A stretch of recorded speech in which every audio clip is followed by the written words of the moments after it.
Hi అండి. ఈరోజు అన్ని రకాల పప్పులతో దోస చేసి చూపిస్తున్నాను. టేస్ట్ బావుంటుంది అండ్ మన హెల్త్‌కి కూడా చాలా మంచిది.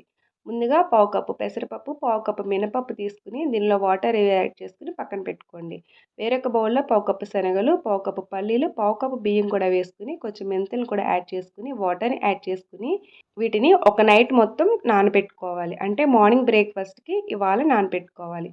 వీటిని పొట్టు తీసివేసి బాగా క్లీన్ చేసుకొని బాగా కలుపుకొని మెత్తగా గ్రైండ్ చేసుకోవాలి.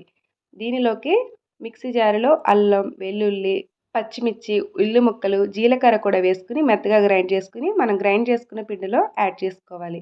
బాగా మిక్స్ చేసుకొని దీనిలో కొంచెం సాల్ట్, వాటర్‌ని కూడా యాడ్ చేసుకొని బాగా కలుపుకున్నాక మనకి దోస పెనం పైన దోసలా వేసుకోవాలి. దీనిపైనే కొంచెం ఆనియన్స్, ఆయిల్ కూడా వేసుకొని బాగా కాలనిచ్చి ఇలా దీనిని సర్వింగ్ బౌల్‌లోకి సర్వ్ చేసుకోండి. అంతేనండి, టేస్టీ దోస రెడీ. నచ్చితే లైక్ చేయండి, షేర్ చేయండి.